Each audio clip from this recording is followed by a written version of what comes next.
Hi guys, welcome back to the Revive Stronger podcast. I'm your host, as always, Steve Hall, and today I'm talking to Eric again, or this is part 2 of the chat with Eric regarding Hardgainers. And in this part, we particularly talk about the non-responders to weight training and maybe some things and strategies you can do if you do find that you don't respond as well as the average. And I think there are some practical take-homes in here that can be very, very valuable, not to just trainees, but also coaches of trainees, because you might find you have individuals who just don't seem to be responding. And maybe there's some suggestions within this podcast that you can use to help them get better results.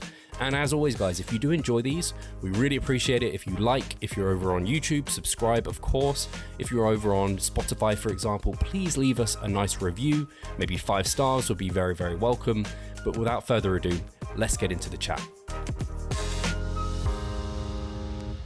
Reliable predictors of weight change success that are independent of some of those bigger picture psychological and behavioral elements. Yeah, no, I think that makes complete sense. And in my experience of clients who have lost like large amounts of body weight, they have been able to maintain it, but they have to try a little bit harder than the person that hasn't had to have lost that much. And they're probably someone who is more that spendthrift versus someone else who's a bit more thrifty. They are the more thrifty versus the person that's more spendthrift. So that makes complete sense there. And then, okay, so we have covered that really nicely to talk about Hardgainers again, because I know this is what was meant to be the topic, but that was really interesting. So thank you. In terms, and I know actually, I would almost classify, I think probably everyone lies on slightly a spectrum. And I think I'm on the spectrum of being more Hardgainer, where if you were to ask me, Eric, kind of, what's your expenditure? What's your body weight? If I calculate what I expect you to have to eat to gain weight, it would be much less than what I am having to eat. And when people look at me and I'm like, man, my appetite is this person who you're like, you have that skeptical eyebrow. You're like, man, how can your appetite be bad? Like you're still really lean and like you're fine. And I find myself, I hit these walls of appetite where quite literally I'll look at a meal and I'll be like, I feel physically sick. Like it's a weird, really strange response actually. If I hadn't experienced it myself, I would think it's kind of a load of rubbish. I'd be like, how can just like thinking about eating a meal make you sick and like feeling sick? And then I would have like a stress response to having like my breakfast in the morning, because I was like, man, if I don't eat a good amount of food now, I'm not going to be able to hit my calories by the end of the day. I hit this kind of wall at some point with my appetite, which I don't think in my experience, a lot of my clients are quite happy to keep going. We're like, right, we need to rein in body fat just from like a competitive or aesthetic kind of goal that we're trying to achieve. But when you are thinking about strategies that people can, in terms of these Hardgainers, can use to kind of help themselves in these sort of scenarios, if we're talking about that kind of, not the non-responder necessarily with the training, but more so the appetite and kind of the NEAT regulation, what are some of the things that you look at? Yeah, so what I do, like I said, we have to lean a lot on the weight loss literature to make inferences about weight gain, because there's just not a lot of intentional weight gain interventions that you see outside of like recovery from anorexia nervosa, which is a very unique special case. But there's a great deal of literature about how people can influence hunger and satiety responses, influence reward responses when they're losing weight. And what we can do is essentially lean on the inverse of that and say, okay, well, if these things are good for promoting weight loss passively by interacting with these various control systems, if we invert those, that's probably our best set of strategies for moving in the other direction and trying to work through high satiety, low hunger, low reward, and try to kind of get us into this kind of intentional weight gain phase. So a few things that come to mind, there have been studies indicating that the types of foods we select can be really impactful, right? So for example, there's a study by Kevin Hall's research group where they looked at processed foods, and they found that, even after trying to control for a whole bunch of factors, people do kind of seem to overeat processed foods a little bit more than unprocessed or lower processed foods. So when you look into processing, there's a few things that go into that, probably texture and mouthfeel, just a more pleasant eating experience. But when we look at food texture, people have looked at that independently. And there was actually a recent study that looked at not just the degree of processing, but also just whether or not a food was hard or soft. Because, those two things can be kind of related, but they're certainly not synonymous, right? You can have a processed food with a hard texture, and you can have an unprocessed, relatively unprocessed food with a soft texture. So what they were looking at is the convergence of those factors. And they found that if you make a food highly processed and soft, that does tend to promote greater intakes. And again, it comes down to a couple things: mouthfeel, just the pleasantness of eating something that isn't super hard and crunchy and things like that. And then also the fact that you can eat those things more quickly. And so, there are two things that go into eating speed that relate to satiety. First of all, there's a theory that the more you have to chew something, so like a hard, relatively unprocessed meal, the more you have to chew it, it slows your rate of eating such that satiety signals have a greater opportunity to kick in before you've reached a really high level of caloric intake. There is a particular amount of time required for those signals to be generated and perceived in the necessary brain centers. So one element of slow eating is just that: give those satiety signals time to kick in. The other thing relates to more memory and cognition. And so there's an interesting theory that when you're consuming something slowly, and let's say, for example, it has a hard texture, relatively unprocessed, you're chewing on it more, you are interacting with the flavors and the aromas of that food for a greater period of time per calorie ingested. And this ties into the concept of distracted eating. We see that people tend to eat more when they're distracted. People have wondered, perhaps eating it, more slowly in an undistracted state actually has an influence on our memory and cognition. We're saying, wow, every mouthful of food, I'm really savoring the flavor, the aroma. I feel more satisfied with a lower number of calories.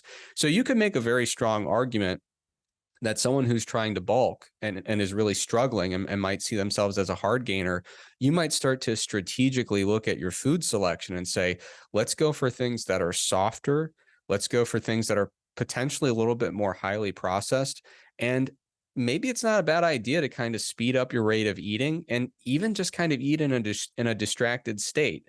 And that sounds kind of dumb. Say, well, okay, so what, are you going to like fabricate a distraction intervention when you're eating? But it's actually quite simple. That could be something as easy as, hey, when you're, kind of scrolling through social media, when you're watching television, watching a movie, maybe snack on something. And maybe, instead of popcorn, which has low energy density and is, kind of crunchy and stuff, maybe you go for something that's a little bit softer, higher energy density. And of course, that's the obvious thing when it comes to food selection, aside from, I started with the complex stuff first with processing and texture, but a very easy thing is energy density. If you can get in, 800 calories from a tiny meal instead of 800 calories from an enormous meal that has a ton of water content and fiber and just physically fills up your gut, focusing on higher energy density can be a pretty helpful thing. There's probably a saturation point, at which point your energy density is just kind of high enough to get the job done.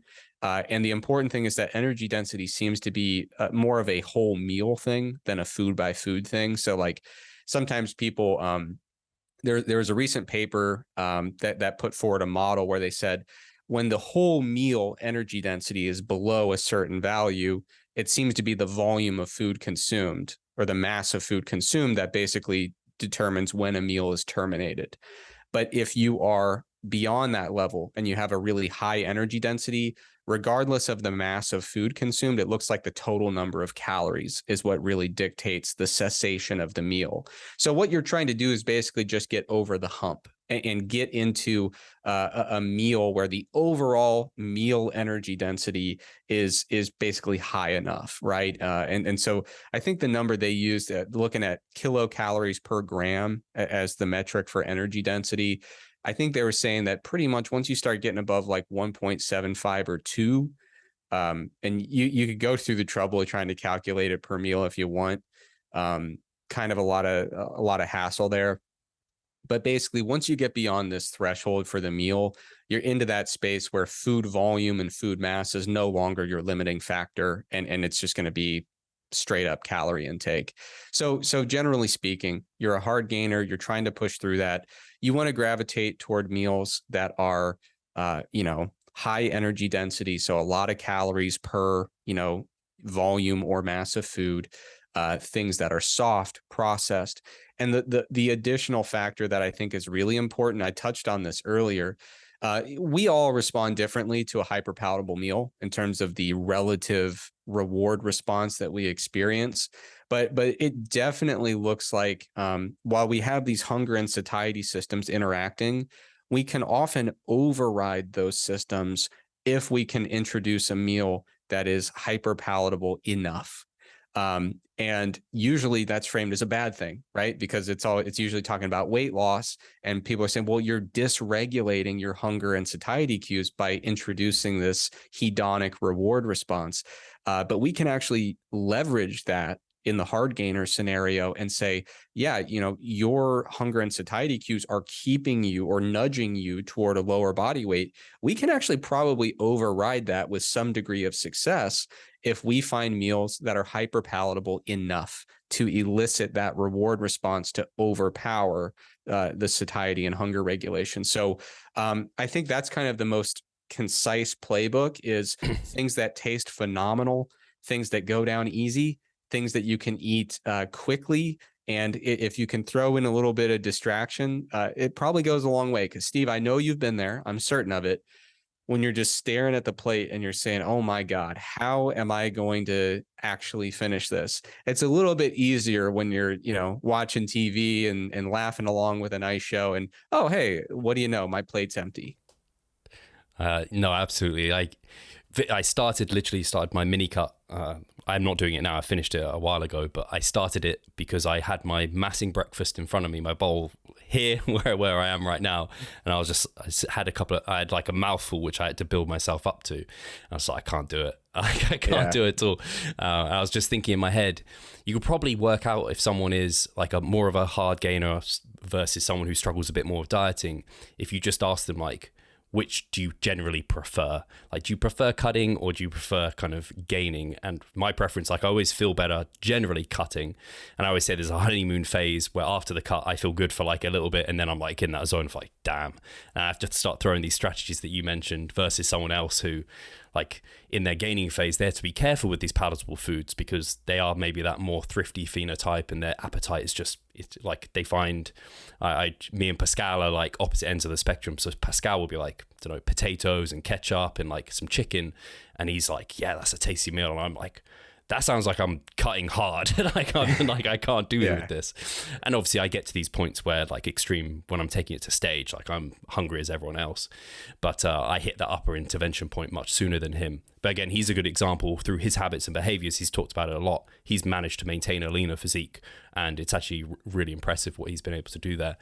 But basically your message was almost think of your diet hacks and kind of flip those on their face, and everything you think is wrong to do, you almost have to unlearn. And if you're a hard gainer and transition into kind of learning that, I don't know, that milkshake that you'd never have during a cut, you're like, actually, that's exactly what I need right now. That orange juice is exactly what I need right now, whatever it might be. Yeah. And there's two other things to mention here. One thing is that I think until you've been a hard gainer bulking, you may not realize how much the fitness industry has turned you a little bit orthorexic.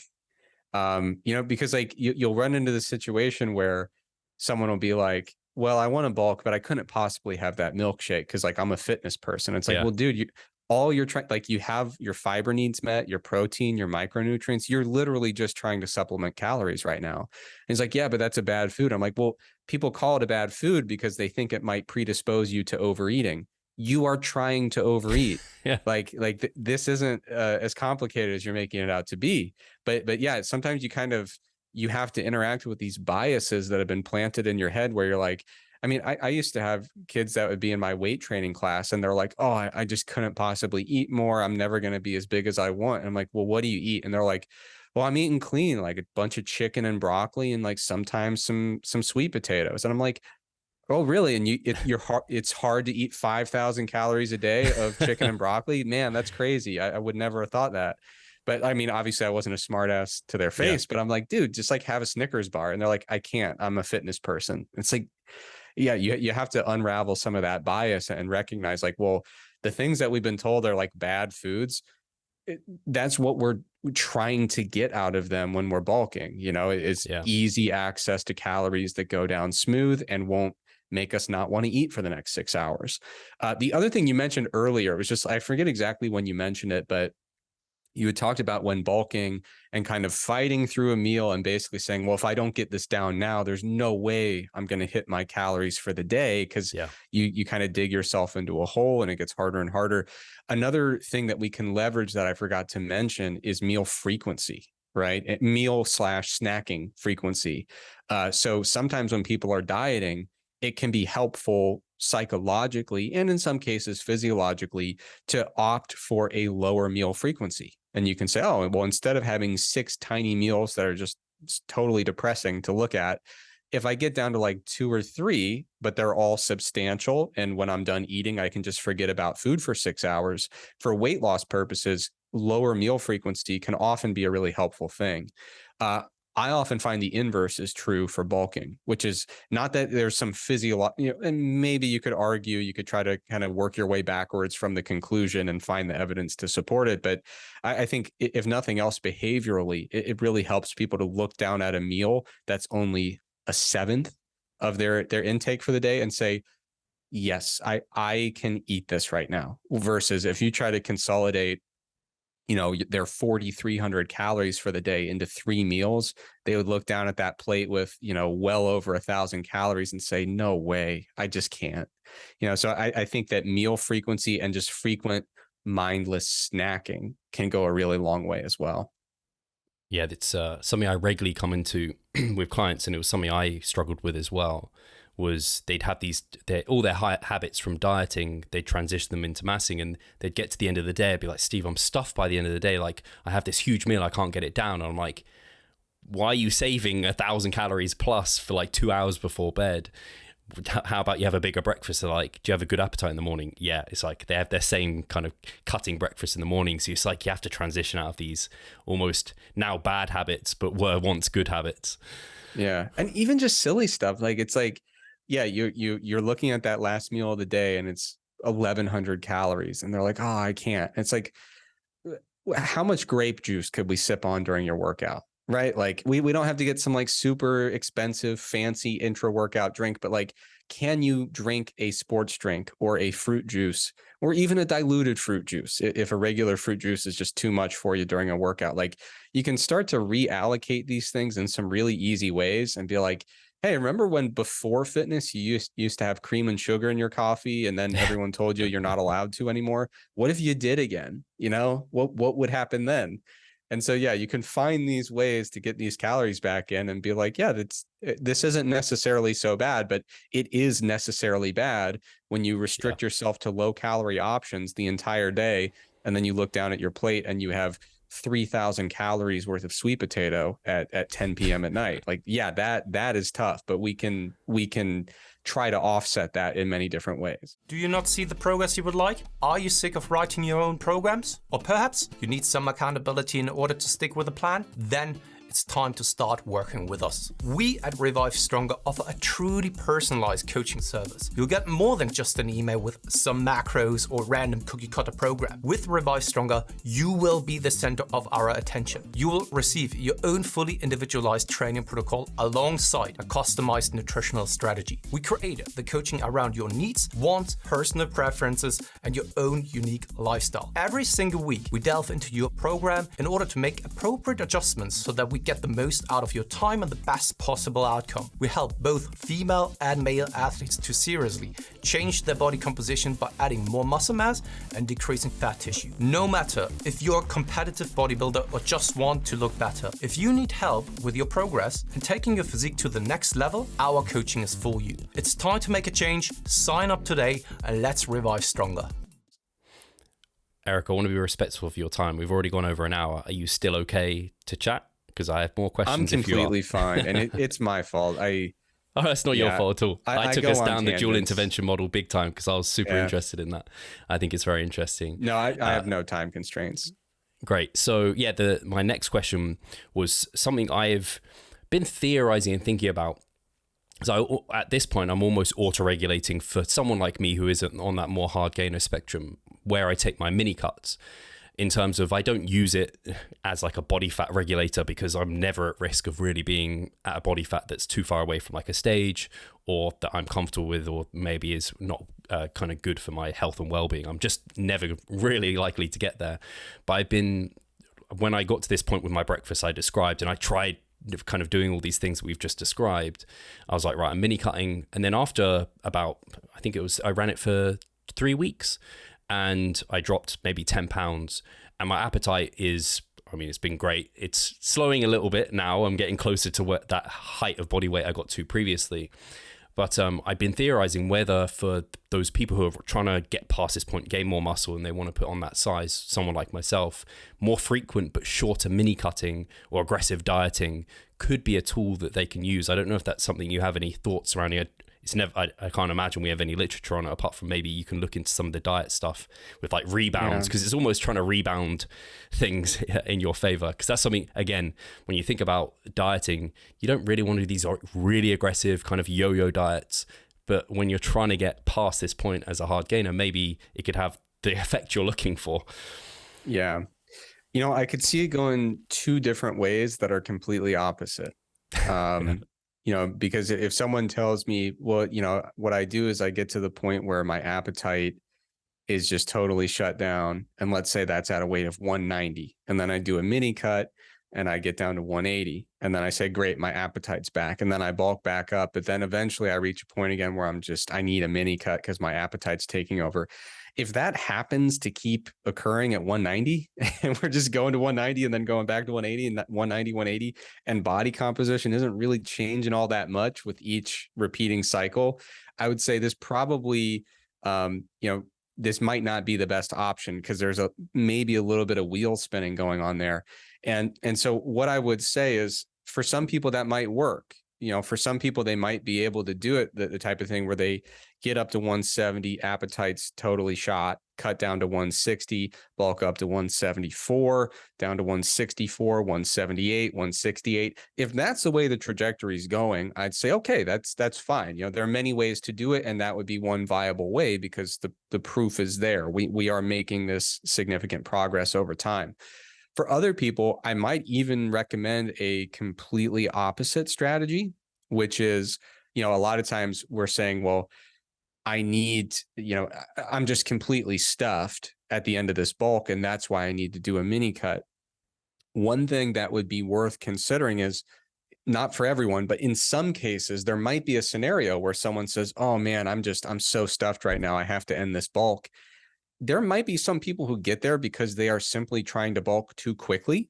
And so their idea is, for me to have a successful bulk, I need to be eating, 4,300 calories and being in this huge surplus. And part of me wonders, would your bulk be more tolerable in the short term and more successful in the long term if, instead of trying to have, this enormous caloric surplus, if you maybe cut it in half and did a bulk that lasted twice as long, maybe, so part of it is going to be related to reaching a weight or a body fat level where some of those signals start to kick in and you say, okay, my appetite's shot.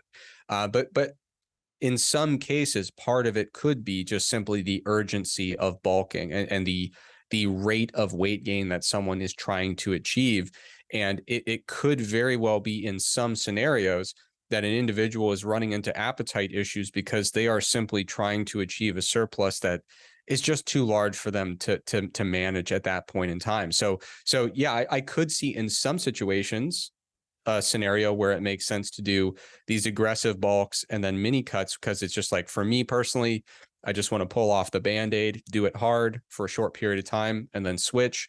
I think for a lot of people that can work. The biggest thing you want to monitor is, be objective. Is this working? Because if it's just constantly going back from A to B to A to B to A to B, then it's not working in practice. In other scenarios, you might have someone who would be much better off with just saying, you know what, instead of trying to do a 12-week sprint for bulking, which will necessarily require a bigger daily surplus, What if instead of doing this for 12 weeks, I do it for 36 and I say, I'm going to go for a deficit that's about a third the size of what I'm used to. Maybe my appetite can tolerate that more effectively. And, maybe rather than doing sprint forward, sprint backward, I just do a nice slow and steady increase over 36 weeks. I think ultimately both are viable ways to do it. My general preference personally is to go a little bit slower and have fewer transition phases.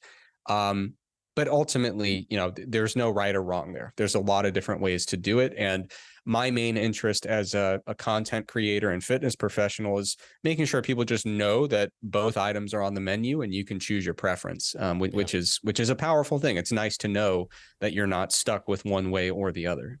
Yeah, I think that's well stated. And I think the way you suggested it in terms of the overall longer term trajectory is going up is the kind of thought process I had with that person.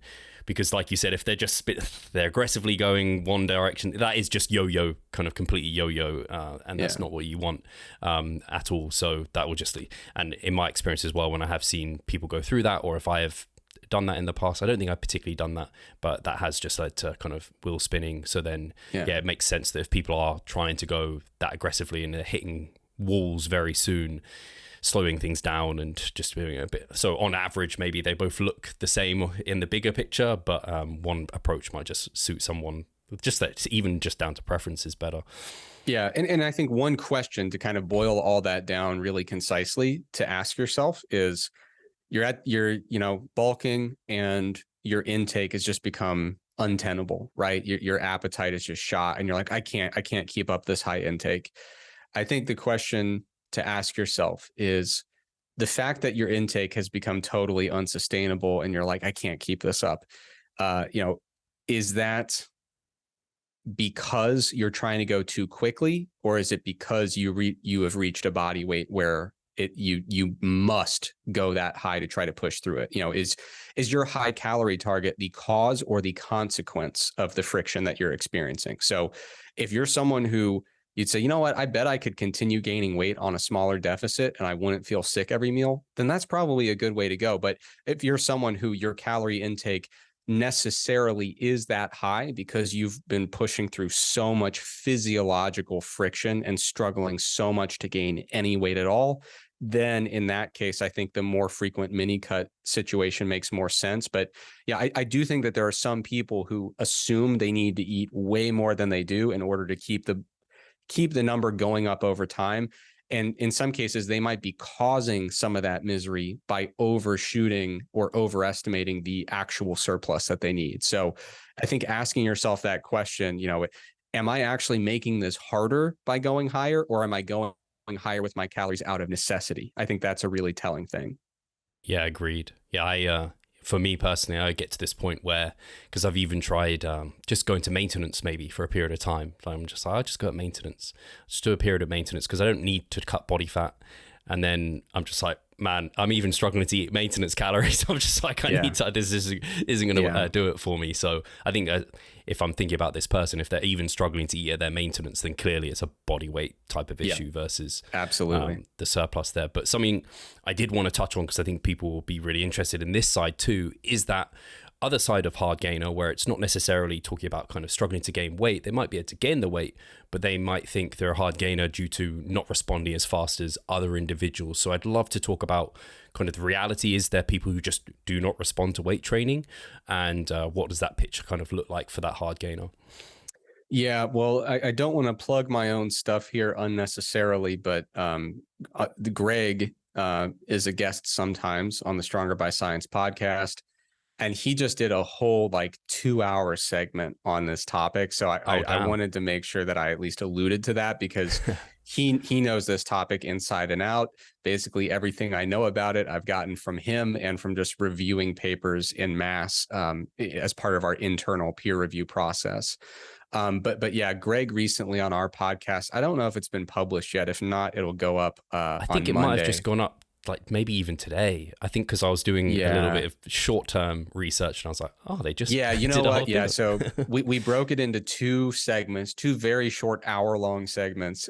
So the second one went up today. The full episode, I think, goes up on Monday, the 10th of October, if that's a Monday. But anyway, it's there if you want to really dive into this and look at individual studies.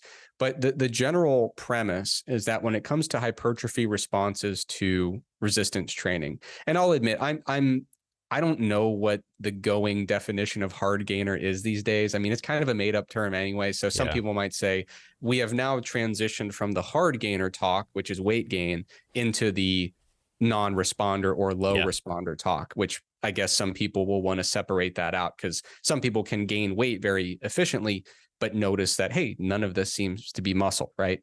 But I do think it makes sense to discuss them together. But yeah, so one of the things that Greg points out is looking at the literature. So not just anecdotes and crap like that, but looking at, I shouldn't say crap. Anecdotes are valuable, but sometimes anecdotes give you some unreliable indicators of what's really going on. But looking at really large studies, looking at individual responses, it's very clear that there are substantial differences in how people respond to hypertrophy focused resistance training. So there was this one study where they kind of broke people up into these kind of like the lowest quartile and the middle 50% and the third quartile. And basically what they found was like the lowest quartile, 25th percentile and below, in response to this hypertrophy focused training, they gained like literally no muscle. And these were untrained people. So normally we think you're untrained, you respond to anything and everything. That's not necessarily the case. Like there are people who, even though they're untrained, have these extremely disappointing responses to resistance training. Now, the middle 50%, they had a pretty good response. The upper quartile had a response that was on average double the magnitude of the average group, right? So some people had no gains at all. Other people got what you would consider typical gains. This upper quartile got double that. And then the one individual in this study who was like the best responder of all got triple the results of the kind of normal responder group. And now that was kind of a smaller study. I think there were less than 100 people, which is a big study for our field. But if you're looking at the totality of human responses, obviously 100 people is not going to tell you about all the variation out there in the world. But that general finding has been mostly supported by even bigger studies with several hundred people, where they will still find people who have literally no gains, even over relatively long-ish time scales with resistance training.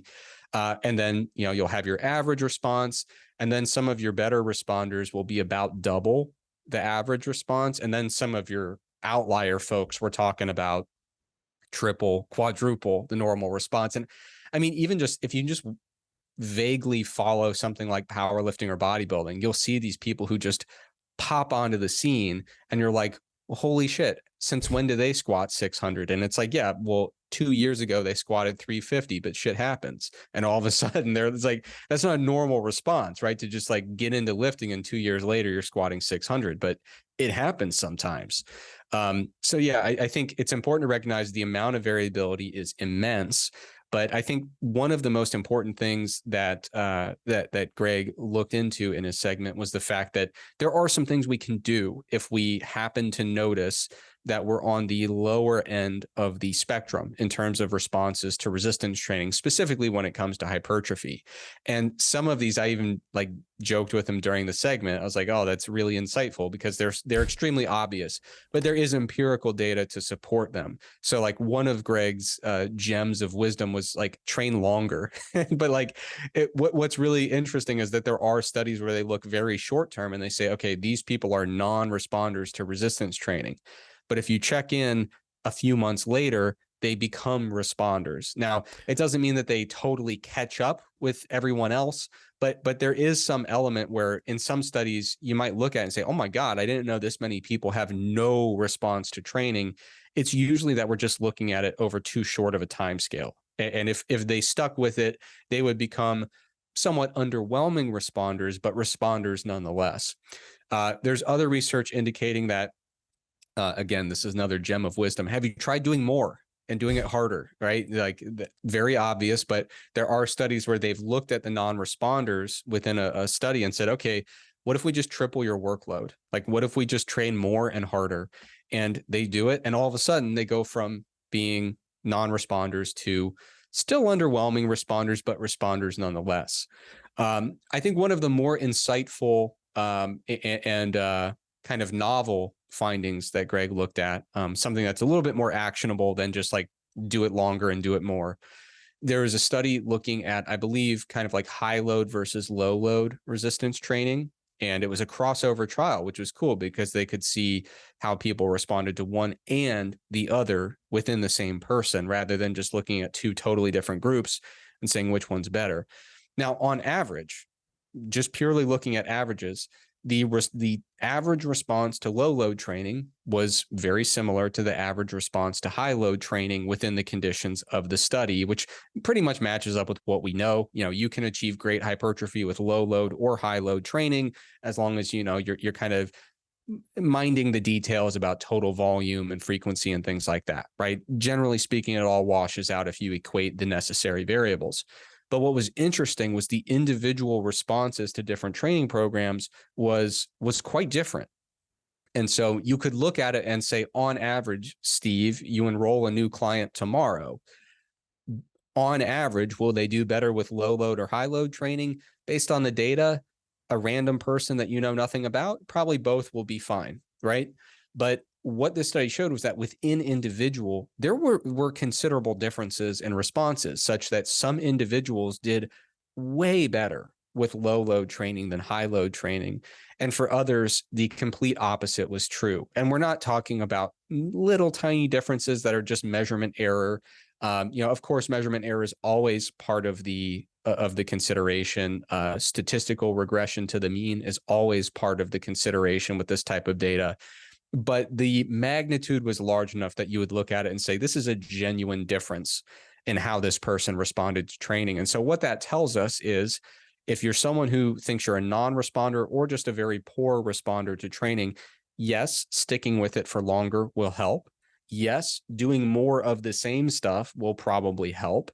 But more importantly, you should feel very comfortable about trying very different approaches to training and seeing if your response meaningfully differs. Now, this is where we run into an interesting situation where, Steve, you know, one of the worst things that you can be, according to the fitness world, is a program hopper. And I personally review every application that comes in for our one-on-one coaching services. And I see it many, many times where people will say, I know, I admit it, I'm sorry, I'm a program hopper. I need to hire a coach to make me stop doing this, you know? And so there's a fine line between being a program hopper and just being way too stubborn and hard-headed, right? Like, of course, it doesn't do you any good to switch up to a totally different training style every 3 weeks and assume that nothing has ever worked for you. Because guess what? Not a lot of stuff happens over 3 weeks for a natural lifter, right? Like, you have to give it a little more time to actually figure out how you're responding to a program.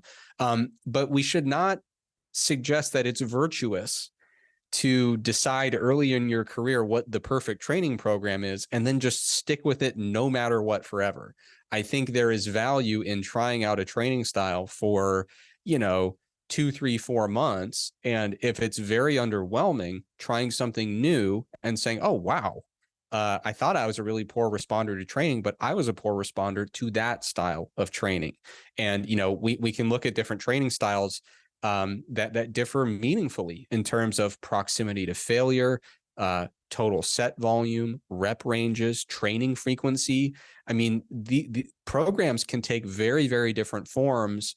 And it's important to explore among those kind of key variables what seems to be working for you. And I can tell you the biggest mistakes I've ever made as a coach are ignoring anecdotes that turned out to be highly valuable, right? So like sometimes you'll get someone in who says, hey, I do this kind of style of training where I just work up to a single top set and I take it to an RPE of like 31, like where people just go one set all out past failure. They're bench pressing and they get someone to just pry the bar off their chest when they're done and help them with like 3 forced reps. And you're like, dude, there's no way that you actually respond best to that. Cause here's this meta-analysis, here's the other meta-analysis. You get them into a more traditional training program with different frequency, more set volume, lower proximity to failure, but kind of distributed over more sets. And you say, because of science, this will work better. And then it just doesn't. Yeah. So sometimes, you will get a client who, when you enroll them, they say, yeah, I know what's supposed to work, but I've done this other stuff that's pretty unconventional. And, that stuff works better for me. And sometimes you can just kind of write that off as, maybe their perception isn't necessarily totally reflective of reality. Maybe it's just kind of what they prefer to do, or there's some kind of bias involved where the people that they really kind of look up to in training train that way. So they kind of assume it's best. Sometimes it's easy or even tempting to write off some of those anecdotes of relatively atypical responses that buck the norm based on what the meta-analysis tells us is supposed to be the perfect approach to training.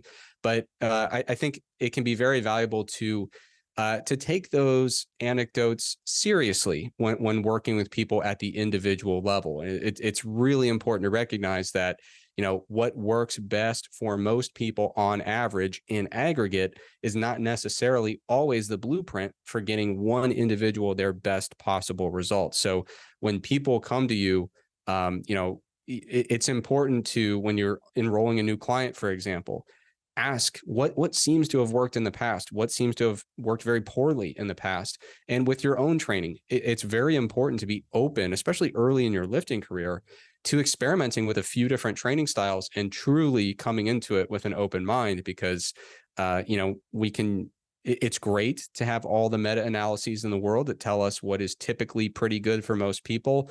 But if your goal is to get as big and strong as you possibly can, or to maximize your progress toward your fitness goals, those papers can only serve as a rough guide, and individualized assessment, trial and error is going to be an important part of the process. So, so for someone who expects that, they feel like maybe their response isn't average, the first thing you want to do is actually look at the data and say, well, how unusual is it to have, only 30% of the average response? And it turns out it's actually not that rare to have pretty underwhelming responses relative to the average. Like, that's kind of necessarily how averages work. Like, most people are going to be considerably above or below the true average value, without getting into the range where you say, wow, this is anomalous, just totally atypical.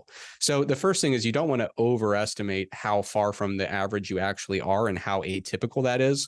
But then you want to consider some of those practical things, which is, should I do the same thing for longer? Should I do the same thing harder and with more volume? Or should I even start to branch out and experiment with different types of programs that differ on the basis of frequency, set volume, proximity to failure, things of that nature?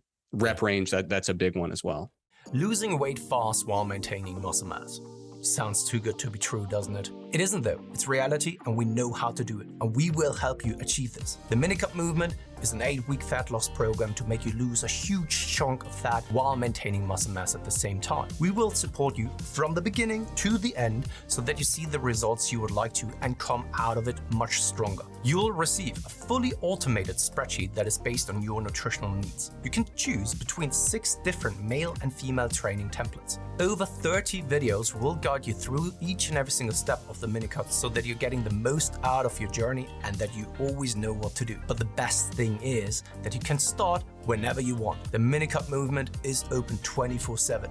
So if you want to learn more or you're ready to sign up, hit the link in the description below. So let's revive stronger together.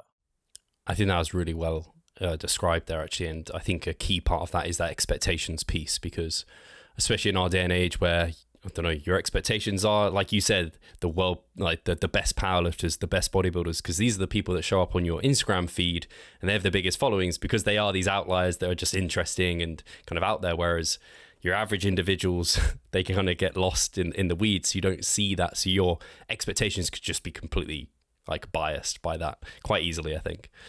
Oh, for sure. Yeah. And that's the biggest thing is like, man, there are a few things less productive than comparing yourself to people who are like fitness influencers, not because their experience is not fascinating and useful to learn from, but it's just not generalizable. Like the Yeah. people who kind of in a saturated world of fitness where you have to, in many cases, have a really special physique to kind of rise to the top.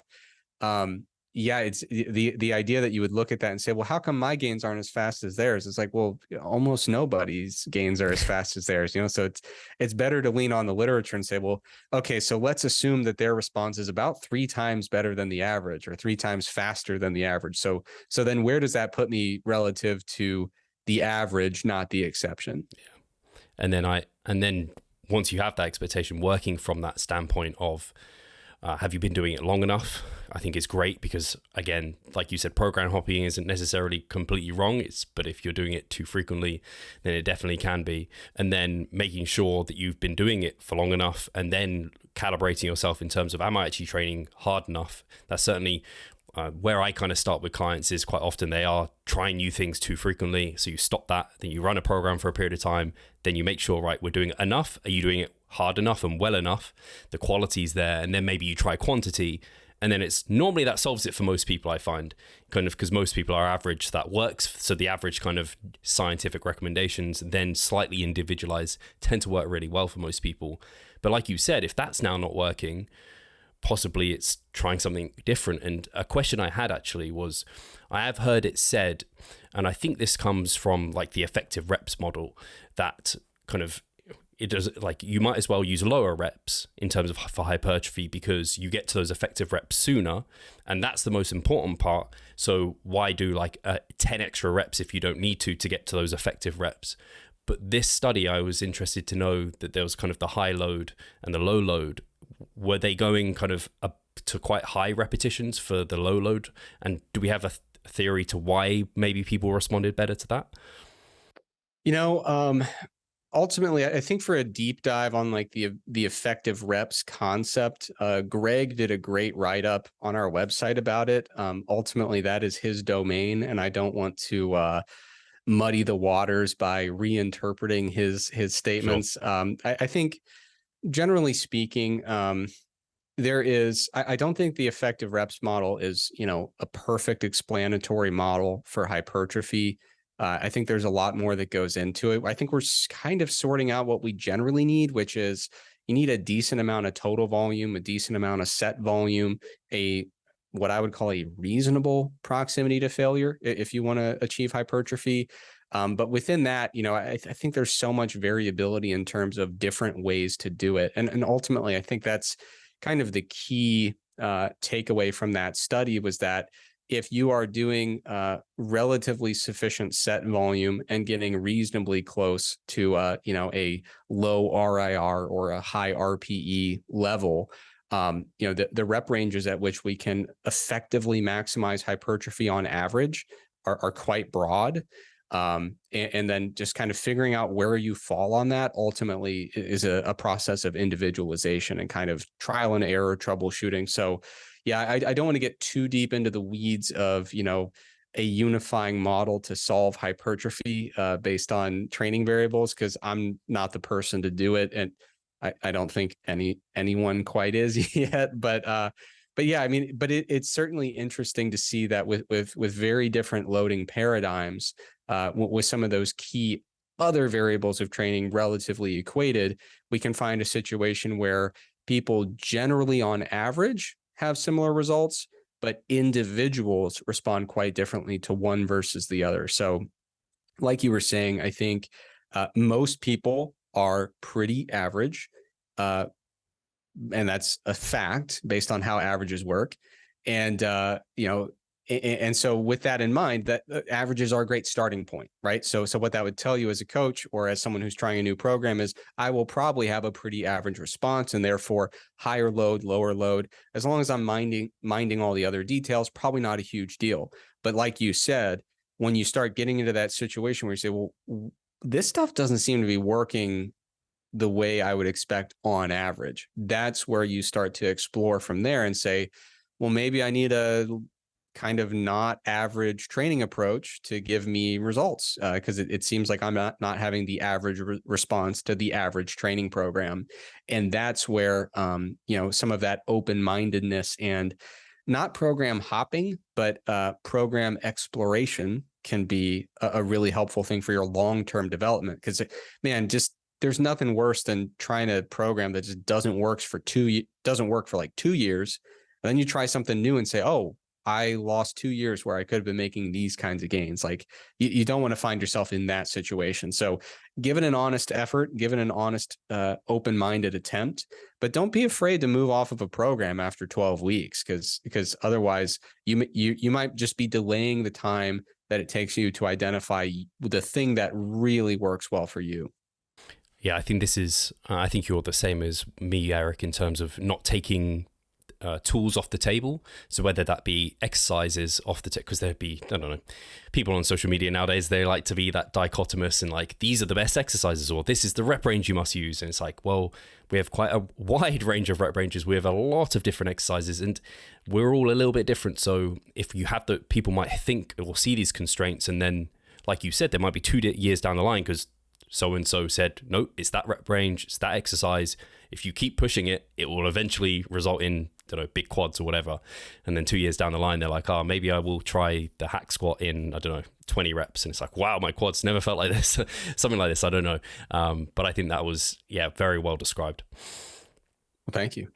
And I don't think there's anything else actually to cover here. So I think, there probably is more we could dive into for sure, but I think you've covered it really, really nicely.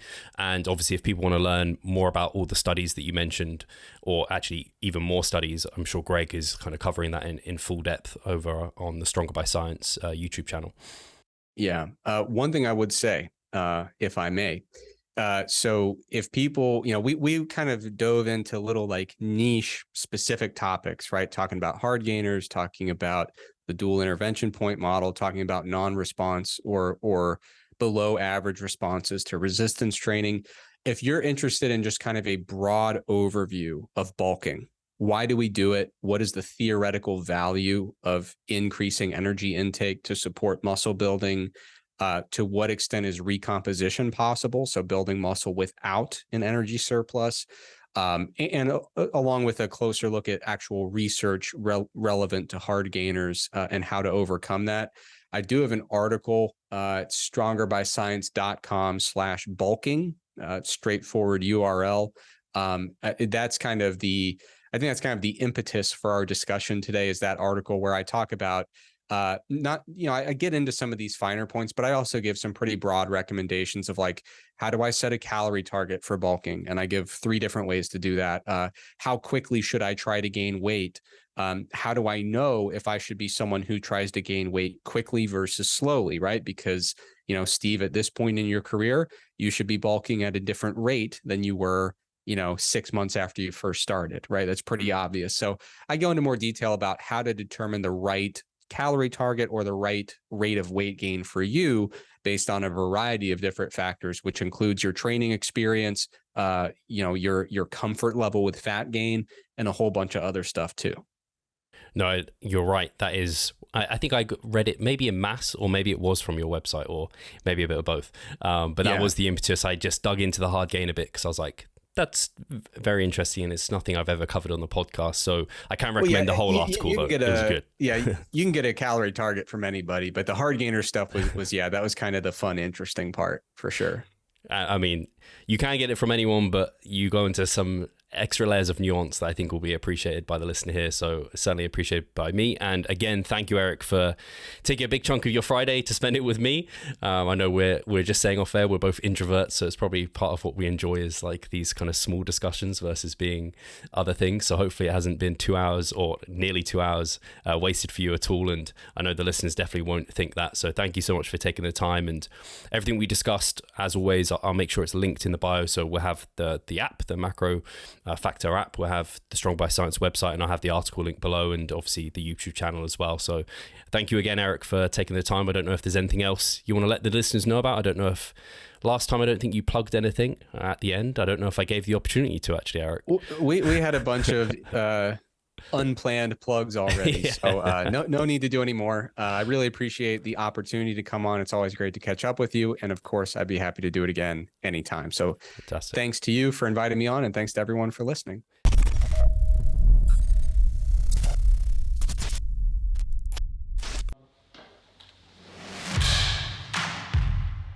So I'm Steve Hall, founder of Revive Stronger and a coach of Revive Stronger. My name is Pascal Flor. I'm the co-owner of Revive Stronger and also a coach, of course.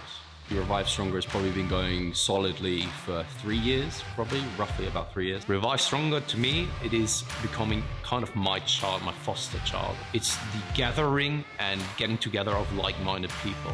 We've been expanding the coaching team, which is helping us help more people, but each coach can only help a certain number of people. Right now, it's all over the place. We have YouTube, we have Facebook, we have Instagram, but there isn't that community aspect behind that. And so the next step for us is developing a membership site. So basically, we want to create a family and a community that is then benefiting from another. A really cool community for people within our little niche is going to be a website. They will get early access to our podcast. You can access us, ask us questions. The community aspect, we have a forum there. You can ask questions, but also you can log your journey. There's also going to be courses on there. Courses, presentations on different topics, discount of past seminar footage. We will log our journey as well. We'll start vlogging. We're going to have documentaries. Our entire athletic journey. Furthermore, they get access to an exercise video library. The exercises that we love for hypertrophy and maximizing hypertrophy, we're going to go through those in depth, telling you how to execute them. We kept them concise and also mobile friendly so that you can watch them in between your sets. I'm super excited to grow this community. The amount of value that we're going to be delivering is huge. And I'd love you to be part of it. You will get so much out of that. I'll see you inside.